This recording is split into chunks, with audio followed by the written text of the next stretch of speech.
Hi, my name is Alexis, and Jesus changed my life. My story, I have many chapters, but starting with the first chapter, my life of destruction, a lot of things happened before I got into a whole lot of different things. My life as a child, I have been through molestation, rape, a lot of unkind and awful things in my life. When I was a child, I can remember I've always been in a praying family, a family that went to church. That was part of our life. And you know, you go to church and you, mostly kids, they're there and they're playing with their friends or not really paying attention. But with me, I was paying attention and wanted to know what Jesus was all about and who he was. And back then they had like the tarrying and things of that nature. But even with all the things that I was doing with going to church and all of these things, there were still people that I was around and that was surrounding me that were not of God, that were evil. People would always say, "Oh, you're so pretty," you know, mostly men. But, and then you'd get those weird eyes and them looking at you, and for some reason they thought that that was a gateway for them to violate me. I was never really, after things like that happened, you're robbed of your childhood. I was never able to actually have like an innocent childhood, which is something that you want for your children. And after things like that of going through all types of unkind things, I got into drugs. I was dating someone that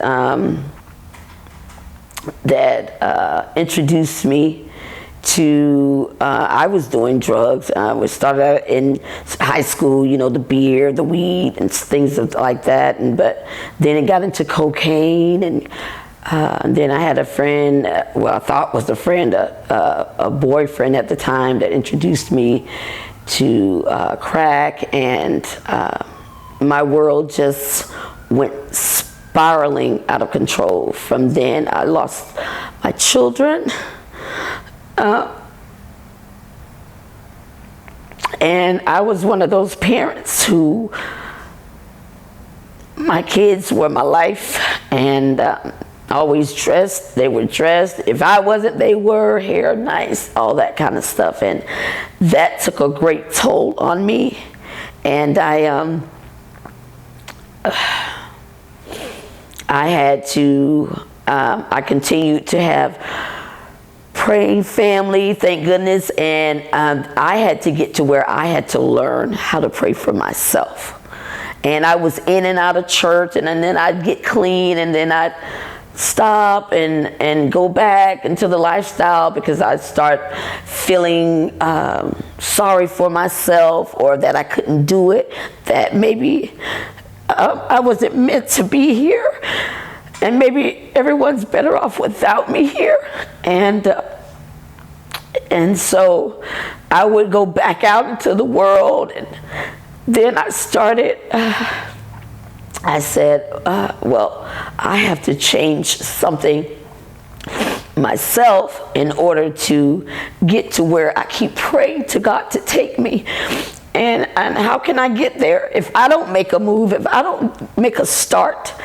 So I started getting into my word and going to church, and this went back and forth. I kept going back and forth until I finally got within myself, because I was asking God all these questions like, well, why did I have to go through this and that? And, a lot of times people say, why not me?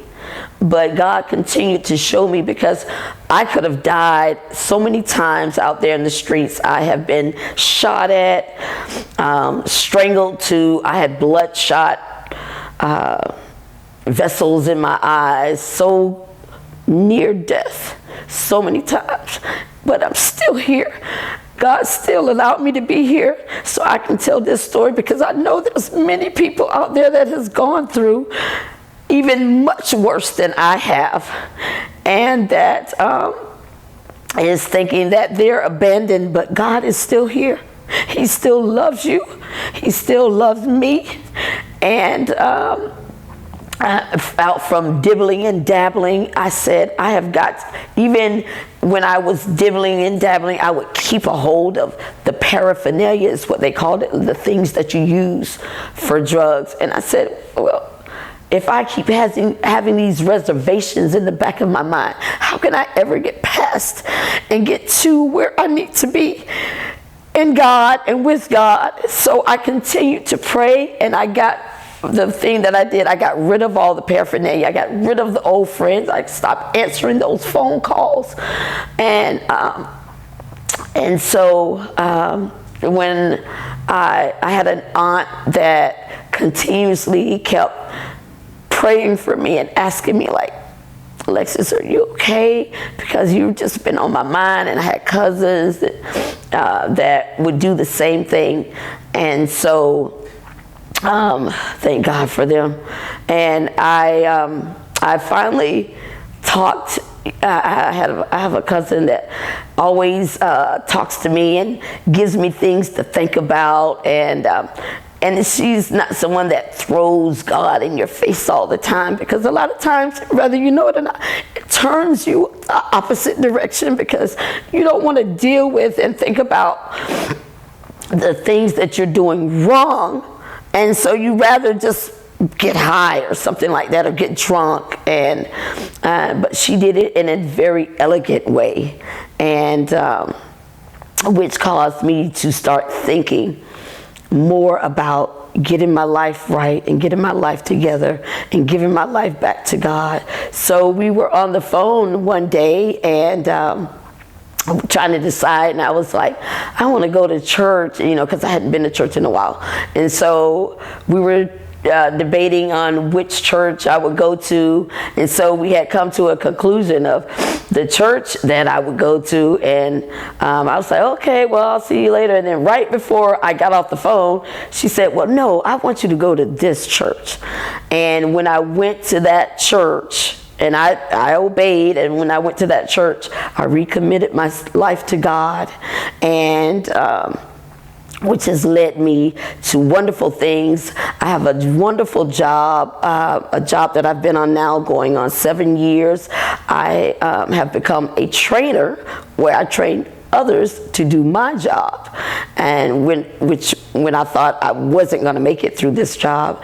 And my latest great thing that I just found out, that my job is now sending me to Mexico City to train others as well. And I mean, if I can get through all those horrible things that I've went through and still be here, still with a smile on my face, knowing that God loves me, He has never left me. He's always with me, and He's always loved me. I just had to learn how to love myself, and with Him, I have learned to do that. And I just thank God for changing my life. And you can do it too. Jesus can change your life, because He changed mine, and I'm still here, and I'm still living proof of the love that God has for all of us.